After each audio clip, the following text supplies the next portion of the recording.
All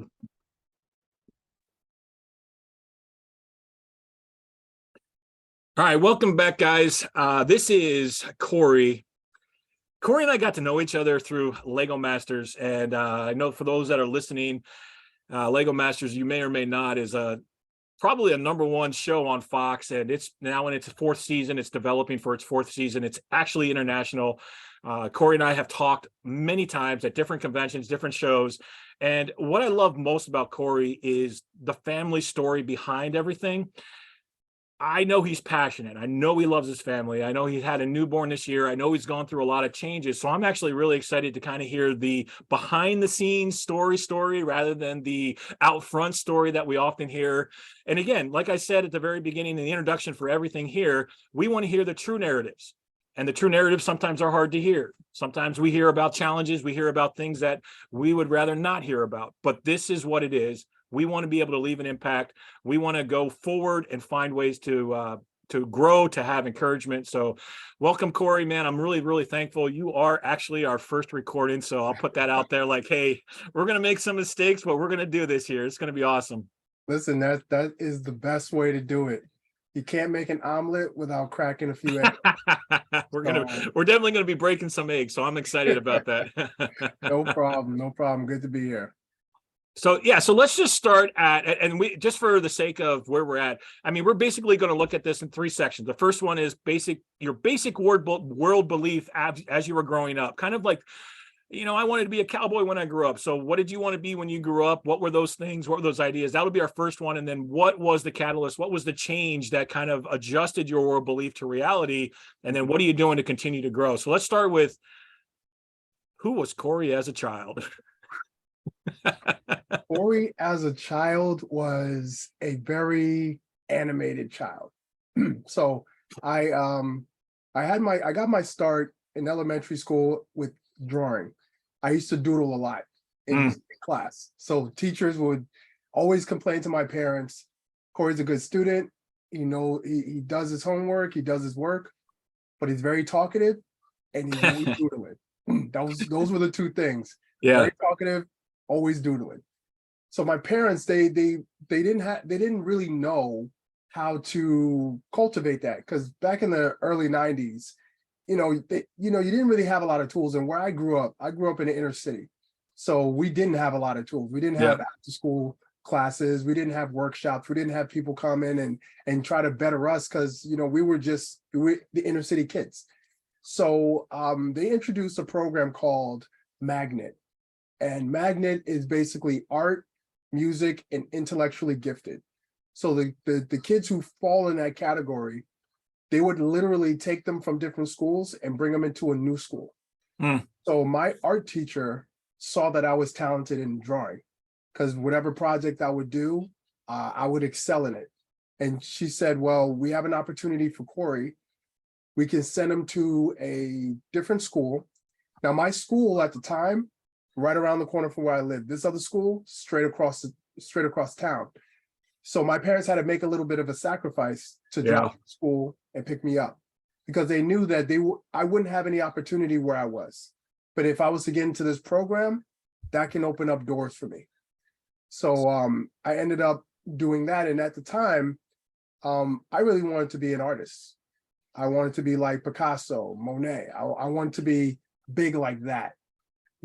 I didn't too care about being a doctor, being a police officer, being a teacher. I didn't care about any of those things. I thought those jobs were boring. I wanted to do something abstract. Right? Yeah. One of my favorite artists is John Singer Sargent. Not a famous artist, but I loved his impressionist and how he did surrealism. And I wanted to be that type of artist.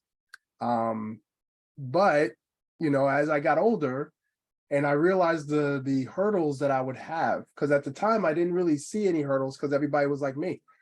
And then I ended up going to a new school where everybody wasn't like me. And I was then the minority in the real sense. Where I was the majority. It was mostly Black kids where I was, and the few other races. Total flip when I got to high school. So, I could go on for days. Well, But let's focus on yeah, this, because this is the really the crux of the point, and this is what forms our belief. And I love that you brought that out. So yeah. you're taken out of what I would classify as like your comfort zone, your box, and all of a sudden, especially as an impressionable kid, you're thrown into a whole new situation where it's not the way it was.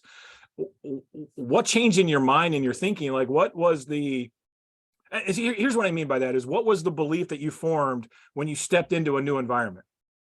The belief I formed is the same belief my parents instilled in me from the very beginning. So my mother would always tell me, because of who you are and the way you look, you got to work double. You have to work twice as hard. And she would say that for anything that I do.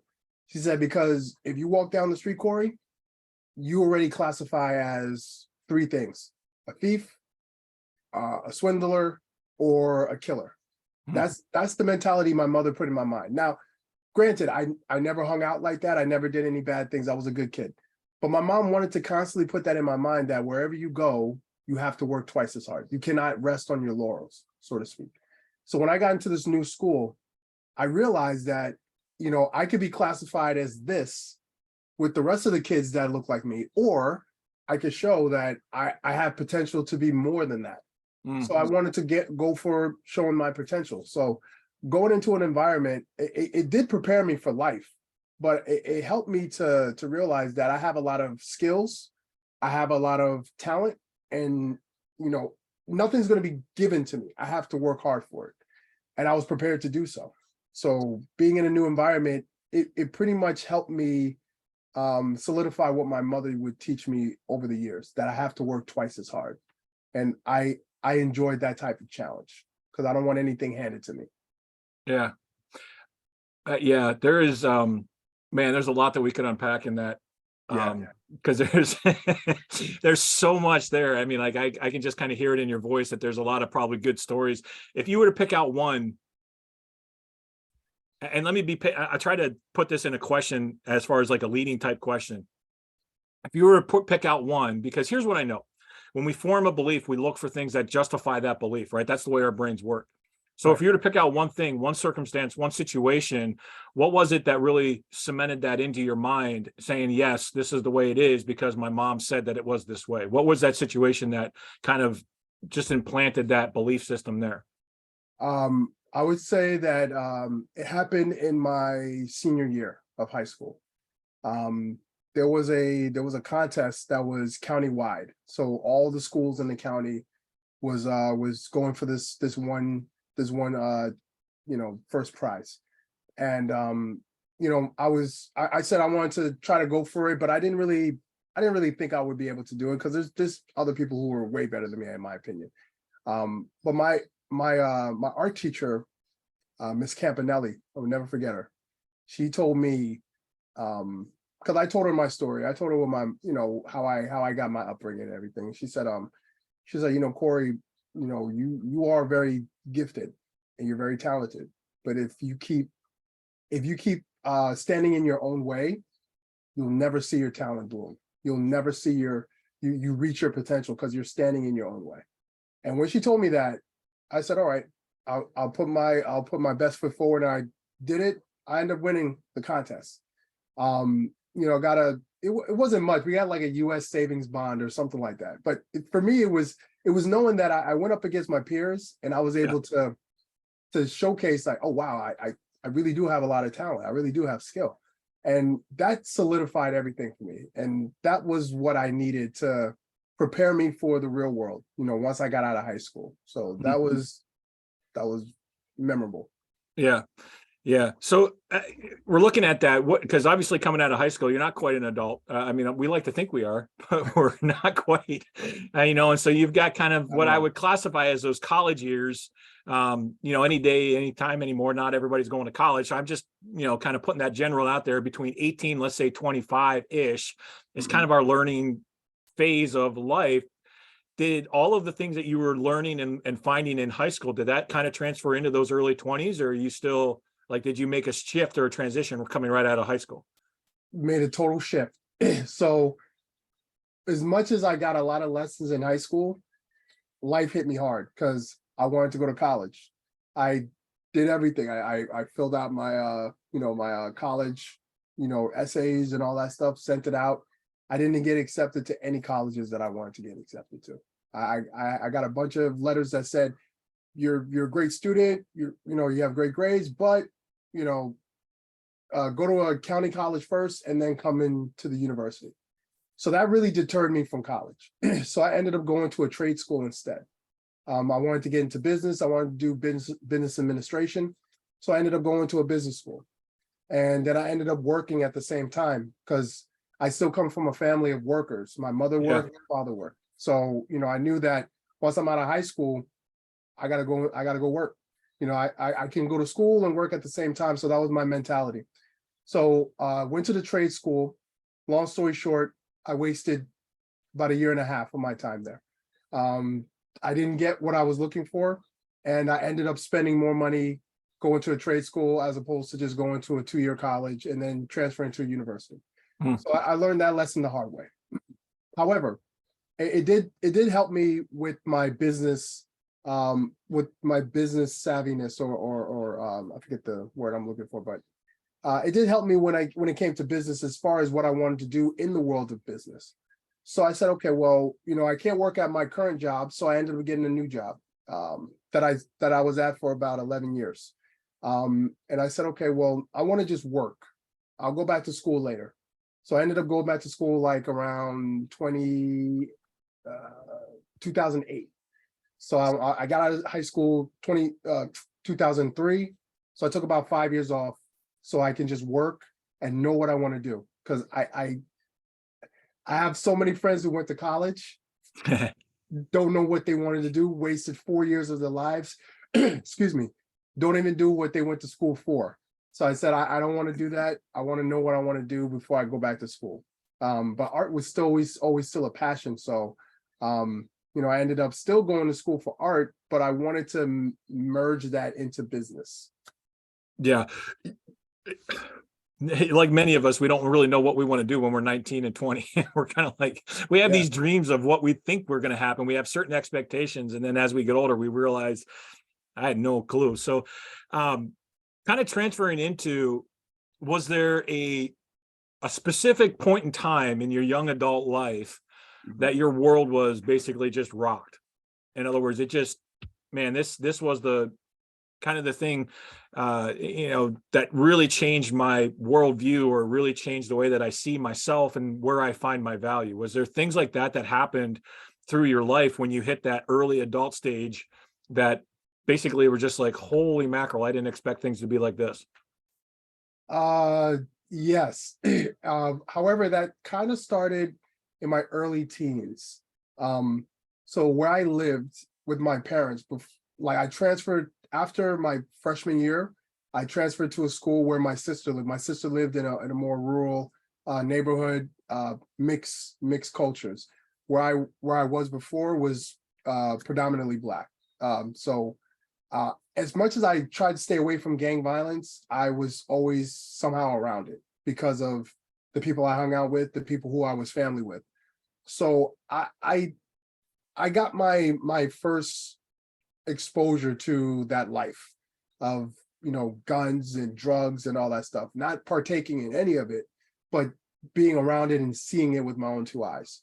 So moving to a new area, I thought I was safe from all of that, but I wasn't. So the town that I lived in, I would say they were very harsh. They were very hard on African Americans because there was a reputation already out there.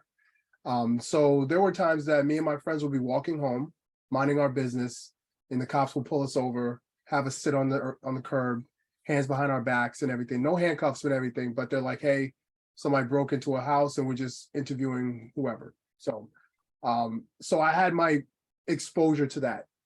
Then I started driving, and I used to get pulled over a lot. Most of the times it was my fault, because when I first got my license, I was a speed demon. I was speeding. I was breaking all types of rules. But, whenever I would try to be safe and I get pulled over, I would get the same question. Do you have anything in the trunk? Do you have any weapons on you? And I'm just sitting there and I have my glasses on. I'm in a shirt and tie.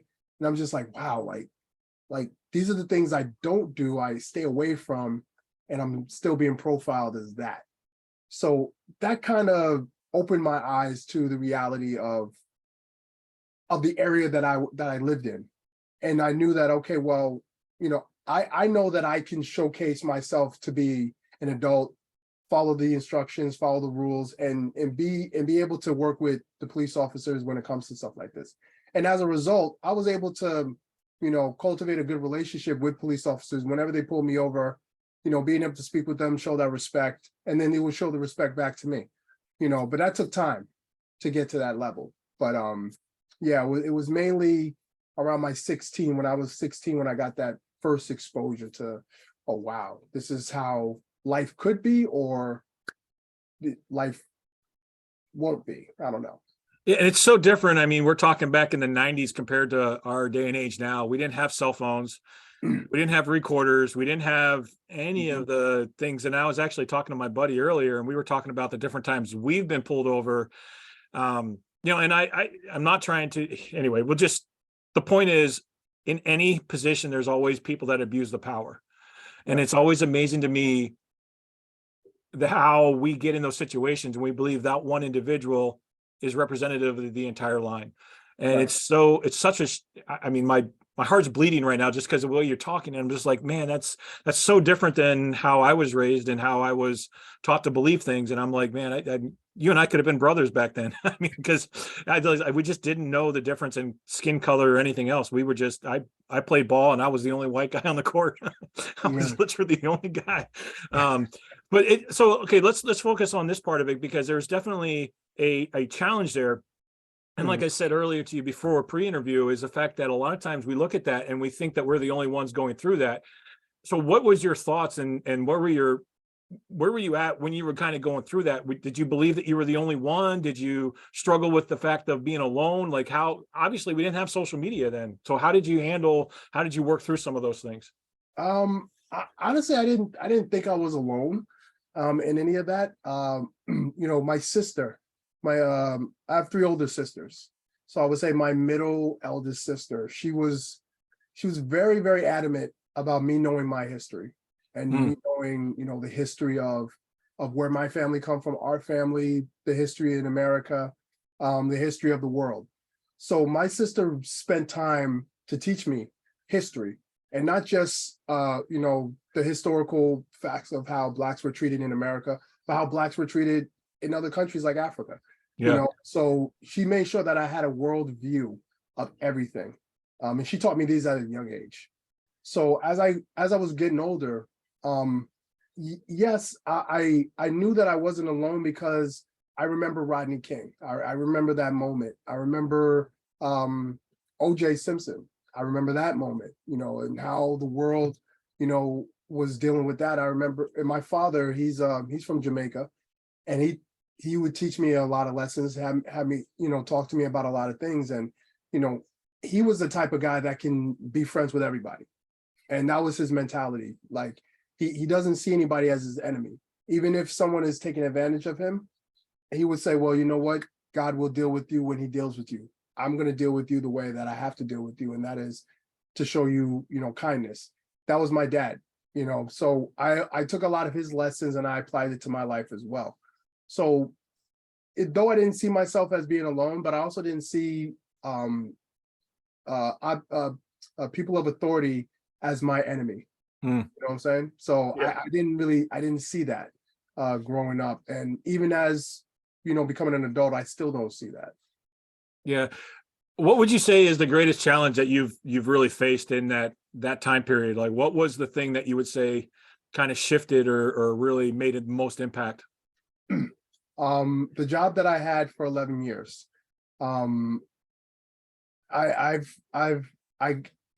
People were telling me that I need to leave the job. Like, got too much potential. You're very smart. You could be a director. You could be something else. But I'm very loyal. So I'm very loyal to a brand. So that's the brand that I've been associated with for so many years. That's where my loyalty is. So I worked hard to try to get into a higher position. I met with directors, sat down for lunch, did all the steps I had to take. Went to school, got degrees and everything like that while working there. I said, well, what do I need to get to the next level? What do right now I'm at that glass ceiling. I want to get to the next level. I want to be a director. I want to be, a supervisor. I want more responsibility.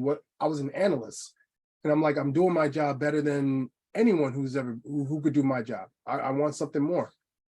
And I remember my director was telling me what I need to do. Start taking some online courses, become Microsoft efficient, all that stuff. Did all that. So I was doing everything I needed to do to get to that next level. And in corporate America, there was no next level for me.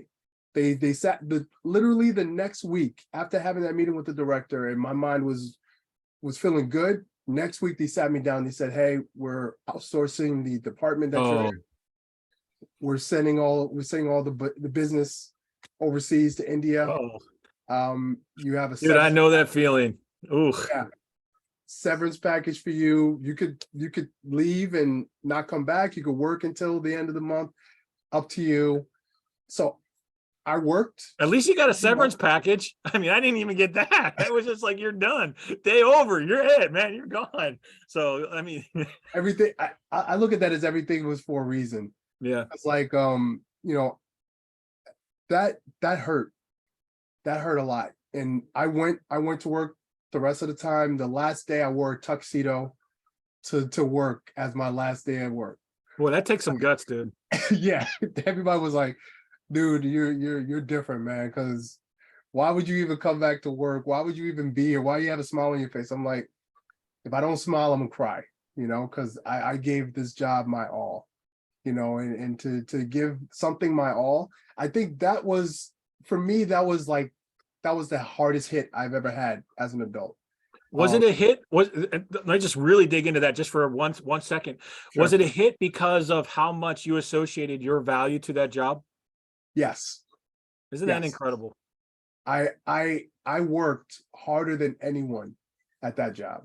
I didn't sleep with anybody to get ahead. I didn't suck up to anybody to get ahead. Yeah. I worked hard. I had a position where I created an incentives position to do employee morale. So I would design games. I designed a giant Monopoly game, printed it out on a giant printing paper. Like, we would literally play Monopoly at work. And it was to encourage morale, give away prizes, and also reinforce what learning and development was teaching us through the game. And I remember staying at the job 3:00 in the morning, putting these things together. Nobody helping me. So I poured a lot of me into this job. I lost relationships because of this job, because I was just giving too much of myself to the job. And, to be told, and I even said, hey, listen, I'll take a pay cut. I won't take the severance. You could put me in a different position. You could transfer me to another department. I'm willing to stay here and work. And they were just like, nope, we can't afford you. We can't pay you your salary. Even if we cut it short, we just can't. And that hurt. I remember that Monday. Next week, that Monday, I was sitting on the couch. I didn't know what to do. I didn't know what to do. How did you shift it? Like, because obviously, I mean, like you just said, your value was associated with the job. What did you do to, and I'm going to use the words, how did you pull yourself out of it? But we all know that it's not just you pulling out. There's a lot of other people that help and a lot of things. So what are the things now that you do, one, to really establish your value as Corey, not as the worker, not as the Lego master, but Corey? What do you do to establish your value there? And then how do you maintain and how do you grow now, especially with all of those experiences and lessons that you've learned? My wife told me, because I brought the information and news to her. She said, how much is your severance going to be? I looked at it, I did the math. I said, we could live off the severance for quite some time. She said, take a year off. Don't go to work.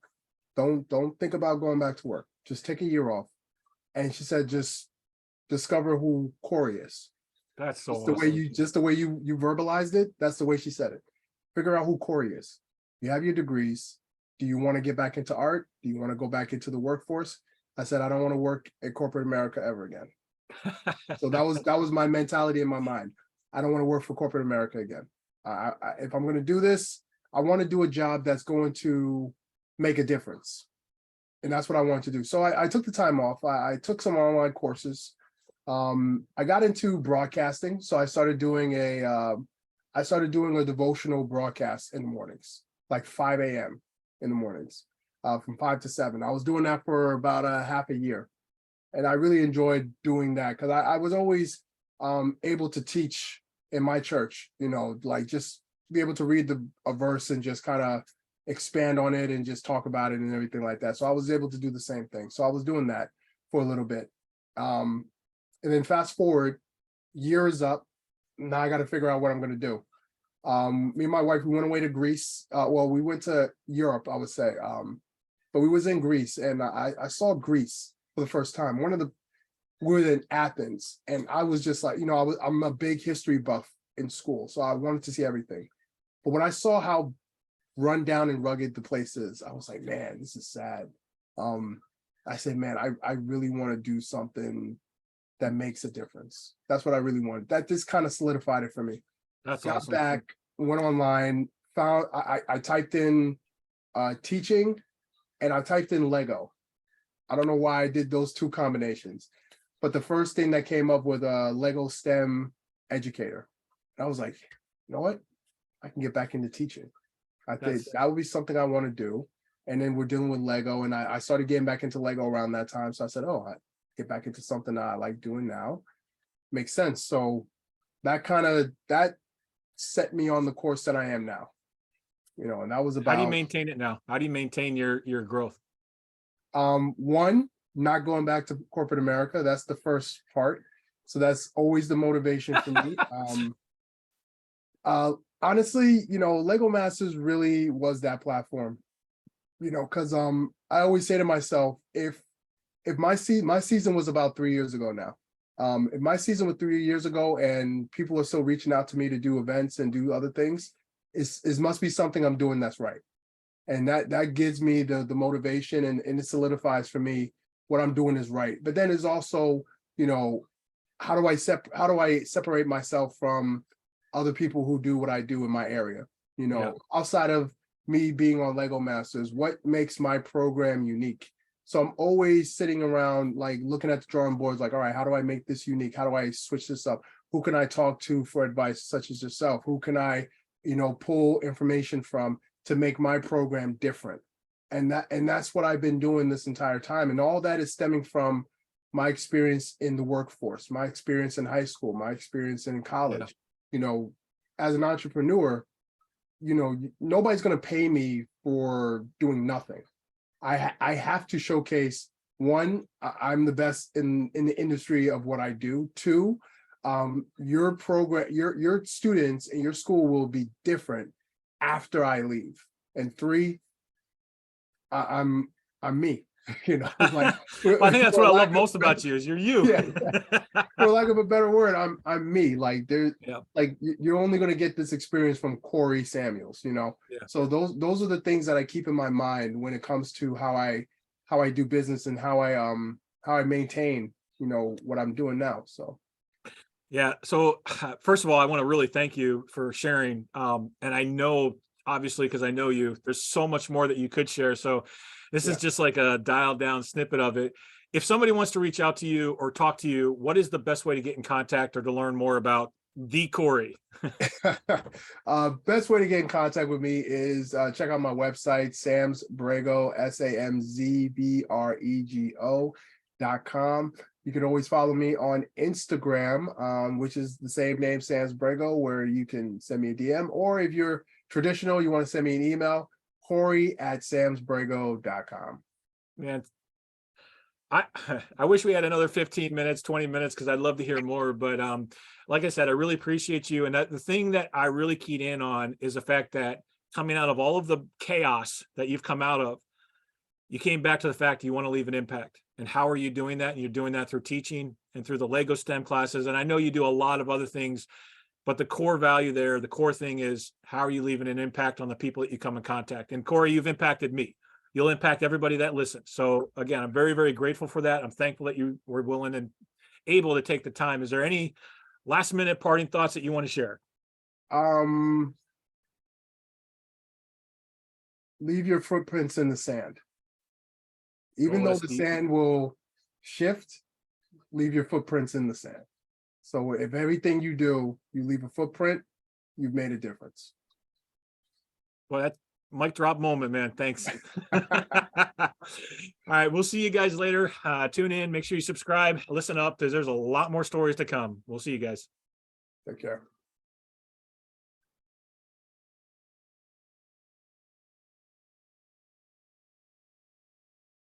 Couldn't find my recording button.